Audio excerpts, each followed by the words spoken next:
the cities of India. At the heart of India's development in the 21st century, transforming the country into an economic powerhouse. By 2030, more than 600 million people are expected to live in cities, contributing to nearly 70% of India's GDP. However, such rapid urbanization, if unplanned, could lead to consequences detrimental to the environment, like increased greenhouse gas emissions, mobility and habitation log jams, water and energy crisis, inadequate waste management, environmental degradation. Building urban climate resilience as a part of development is therefore the need of the hour. To mitigate climate adversities, cities need to plan for better urban infrastructure, emphasizing on climate-resilient solutions.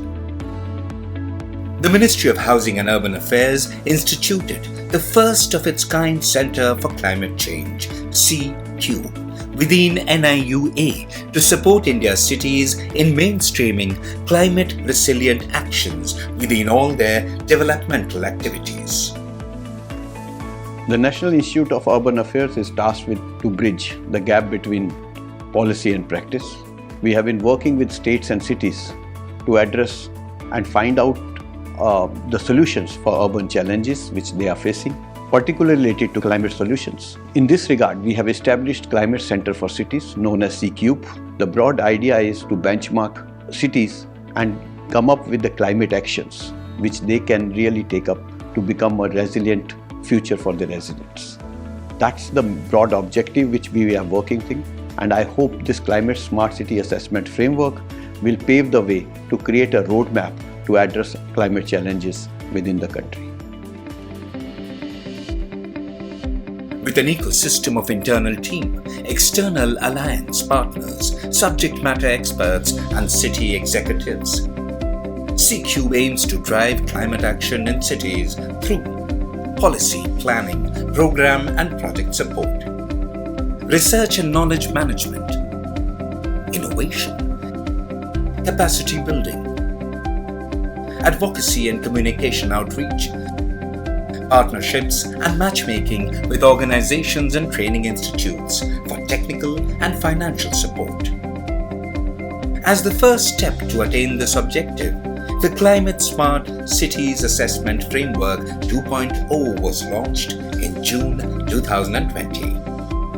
Mapped across 126 cities, this national framework is designed to support cities in creating sustainable climate-resilient actions across 5 themes, namely energy and green buildings, urban planning, green cover and biodiversity, mobility and air quality, water management, waste management. The assessment comprises of 2 phases. The phase 1 is where cities are provided training through online workshops, mentoring sessions, one-to-one handholding sessions, and also we provide on-ground staff support to help the nodal officers in collecting data from various agencies. The themes cover 5 climate action sectors, which city authorities can assess and control by themselves.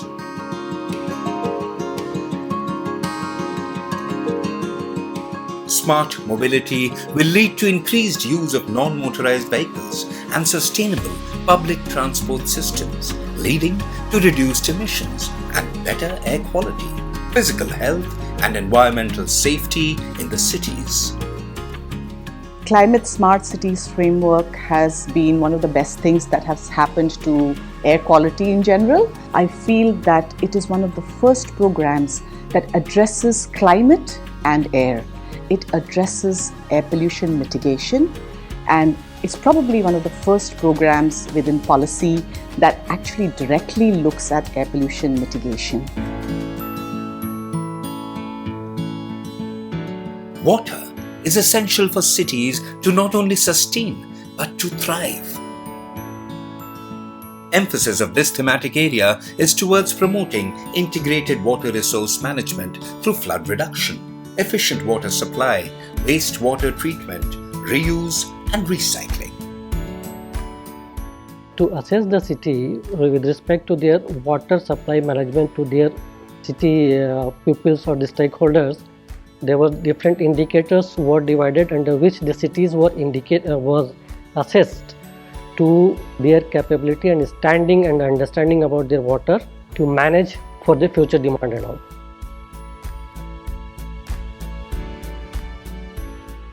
So the cities has started taking their initiative to manage their source, to conserve their water by applying the different means like rainwater harvesting, like using the wastewater generated from the domestic sewage. Some of the cities has started doing this one, some of the cities has started planning that one, some of the cities are conceptualizing that one. It means the thought itself has generated and the cities is taking initiatives also, and I think in the future if the cities will go in directions, we will definitely have a great improvement in that. Under this theme, the focus is on efficient management of energy, including the use of new and renewable energy, and promoting a transition from fossil fuel usage.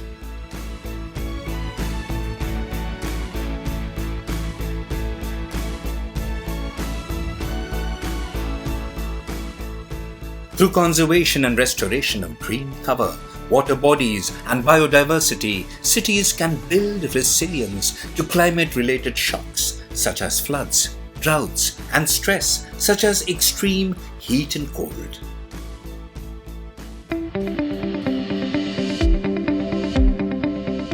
A trend of significant increase in municipal solid waste generation has been recorded worldwide. Implementation of the Swachh Bharat mission will help cities to provide clean, healthy environment for its citizens and also help combat climate change through reduction of greenhouse gas emissions. Already Ministry of Housing and Urban Affairs through its Swachh Sarvekshan, garbage-free star rating protocol for cities is doing enormous, tremendous efforts on the ground. But the more focus is towards, it's towards output oriented. What CSCF is bringing here is to give a outcome oriented approach. We are using the same set of indicators which is there under the Swachh Sarvekshan, and we have gone through the whole value chain of solid waste management. The indicator with respect to waste generation, waste minimization, recycle, reuse, your C&D waste management, your processing facilities, your landfill operation, maintenance, and even the post-closure periods. So we have covered all those aspects. So the indicators which are there already existing under the Swachh Sarvekshan is being used for the evaluation of the CSCA. For scaling up sustainable climate actions in cities, collective efforts are essential. With more than 55 alliance partners having joined the coalition and the addition of over 1,000 city champions to the C-Cube environment, building and scaling climate resilient actions in India's cities is now a tangible reality. And so the first thing that CSCF does, which I think is probably the foundational point of capacity building, is to understand where you are. Unless you have data on the table, you don't understand where and what the current situation is. And now as we go to CSCAF 2.0, we are building on that tactical entry point, improving capacity, deepening the insights into particular cities as to how they stand and where they stand, and also take this exercise beyond the 100 cities. Now it's up to 126 cities. So we've gone to every city in the country and said, if you are more than 500,000 in population, if you're a capital city, if you're a city which is in the Smart Cities mission, you can participate. So 126 cities have come forward. And so we have newer geographical areas, we have in-depth analysis, and we have broader coverage. And I think now we are headed towards, getting more out of the partnerships that we are building. We already have about 52 different organizations who are part of this now. We have multiple state and city governments who are part of this now, global organizations who are working with us, industry which is starting to work with us. So, these three levels will now start to work together. With CSCF 2.0, we'll have more operational strength. we will be able to deliver on the strategic goals better. And this is only going to become better and better with the 3.2 and 4.0 going forward. I think so far it's been a good journey, and I think things will start to accelerate in the future. And the proof of the pudding will be when actually climate outcomes start to improve year on year by the data. That will actually build credibility with the local stakeholders, who will then be further enthused in taking more climate sensitive actions in the future. So I think it will create a virtuous cycle of improvement going forward. That's the intent.